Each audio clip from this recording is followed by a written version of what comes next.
Spring bulk week 10, boys. Today is freaking leg day. Today we're going to do some super heavy, deep, close stance, Tom Platt style squats. Well, maybe not Tom Platt style, but pretty freaking close. And our pre-workout carbs of choice are frosted mini wheats with a cup of milk, liquid IV, energy multiplier, hydration multiplier, and 2 coffees. This is one of them. I'll put the macros up on screen just to show you guys what type of carbs we're working with here and electrolytes and whatnot.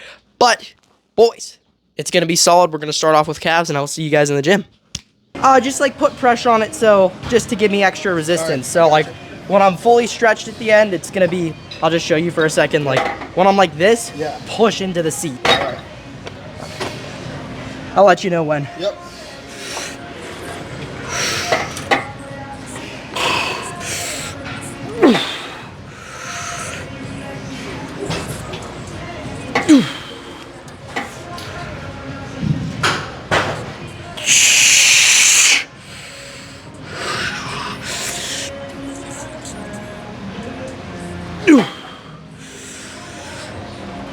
All right, go ahead.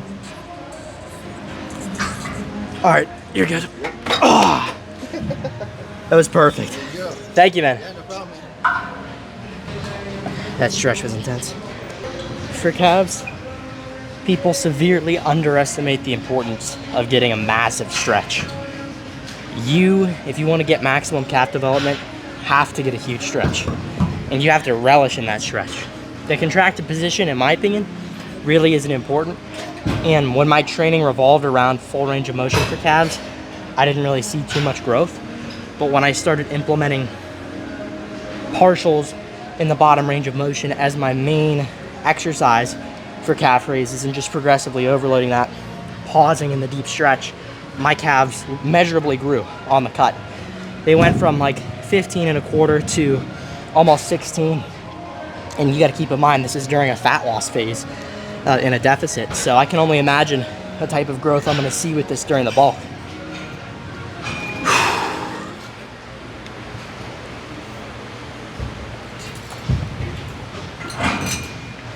And implementing that little assisted stretch at the end, I guess, was pretty nice.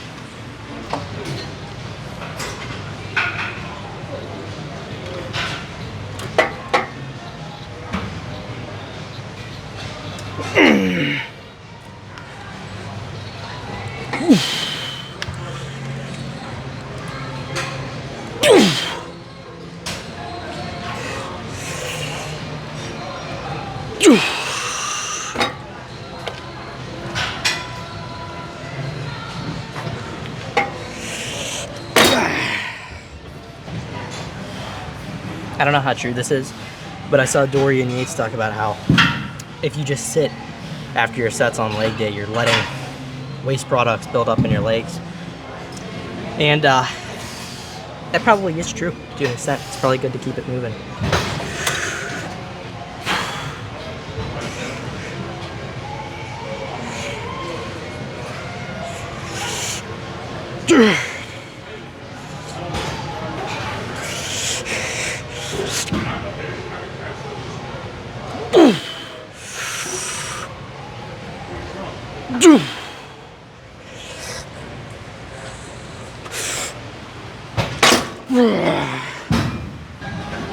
I'm gonna drop it down to 330.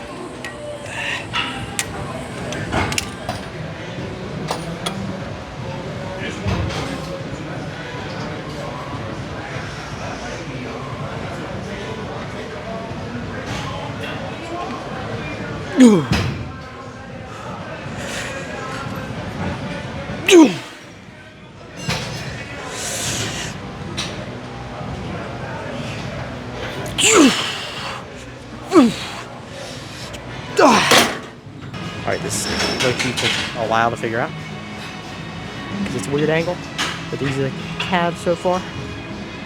This is the pump we got working with. Calves aren't crazy yet, but they will be here soon enough. This is, I guess, the pose where it would matter. A little side chest. Now you guys can't see the chest, but yeah, you can see him a little bit from the front. See him from the side here. Doesn't look too bad.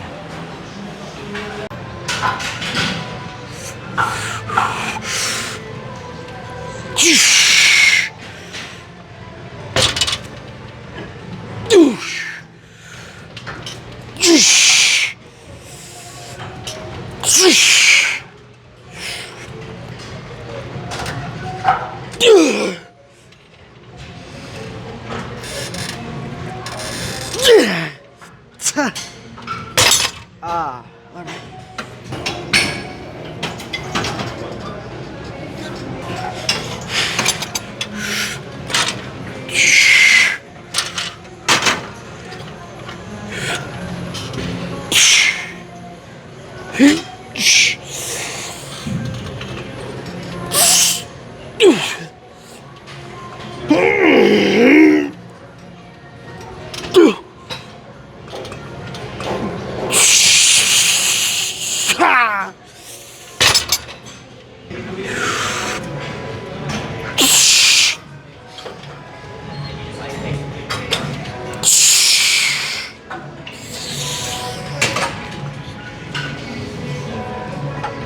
Oh.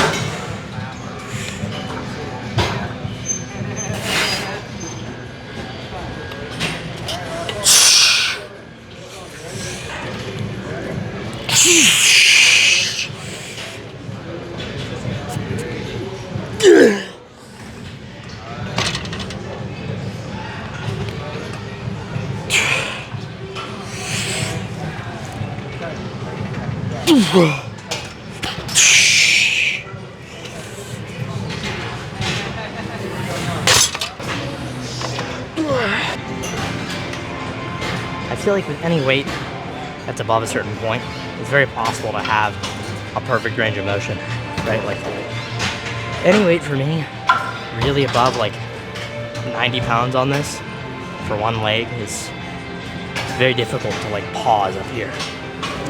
And I feel like there's not too much growth to be had from this portion anyway.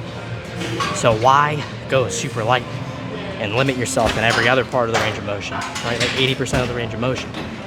It feels easy, but then that last bit, it's difficult. I don't see the point in that. I see the point in loading up that first 80% as much as you can, getting a huge stimulus with really big weight, and then, you know, dropping down or whatever and cleaning up the form after that.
All right, so the first set I did pretty bad for whatever reason. Maybe it's because I was just off in the setup. Second set I did way better on the left. And this third set I plan to get at least 5. Hopefully we get more. You might think, how are you getting more reps on the last set than the first? There's a lot of factors to it, man. Rest time, whether you're warmed up fully or not, the form you use, and in the first set, the form I used was very awkward.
Ah.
Alright, we still got some of this freaking electrolyte drink.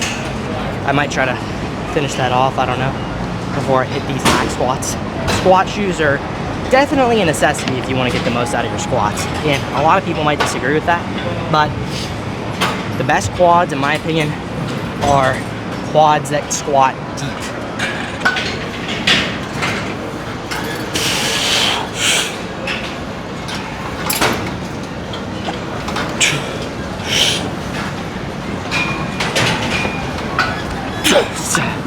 Up.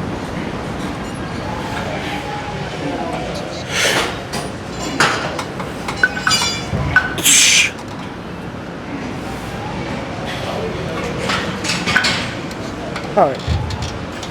I don't want to hurt my back, so I'm going to call it quits.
Alright boys, so we're freaking back home.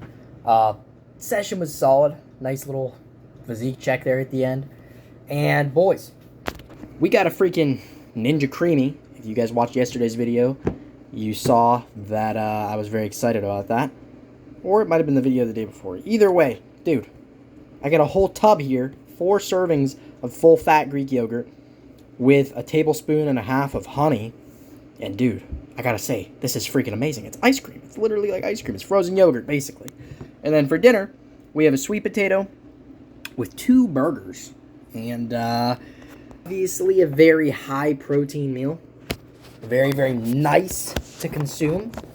But if I had to go into detail about the leg day, not too much to talk about. I already addressed everything I wanted to address kind of in between my sets and whatnot. But yeah, I mean, we'll continue to do better, continue to progressively overload. I already noticed some pretty major differences in my physique. I feel like my legs have been improving pretty rapidly. I feel like everything has, you know, and that just comes with the territory of bulking.